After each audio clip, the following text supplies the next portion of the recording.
Instead of giving you guys a market update on what's going on in Oregon, I'll just kind of chat over some scenarios that I've been going through here in the state.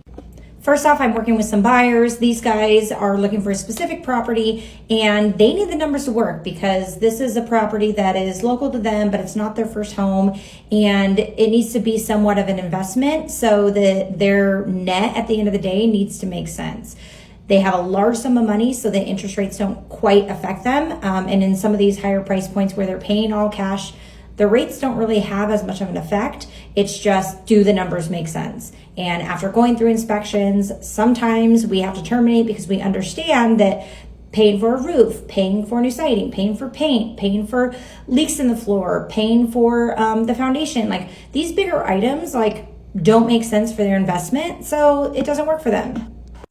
And sellers are used to the seller's market, so they don't want to give up their money. So they're being very tight with their negotiations. So in that case, if it doesn't work out, we just terminate.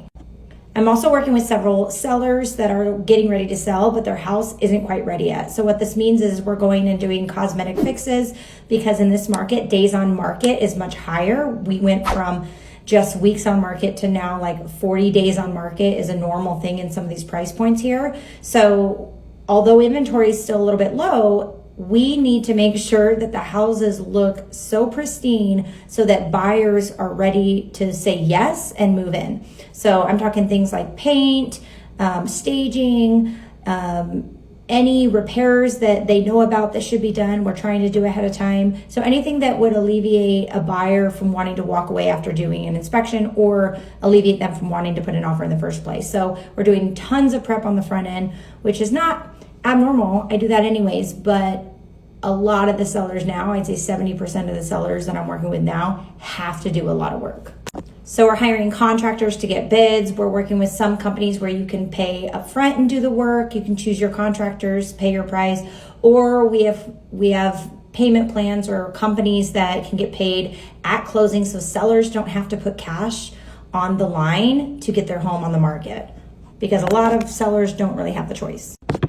I'm working with other buyers and sellers that are just ready for the move. They either had a baby and they're ready to upgrade to their next home and move to a different area. And other buyers are just ready to downsize. They have to purge everything and move to another area. So really, these are clients that are having to move. So people are still moving.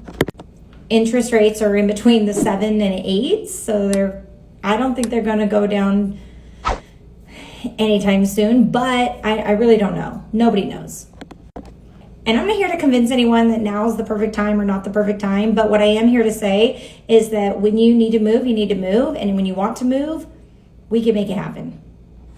You just got to make the numbers work.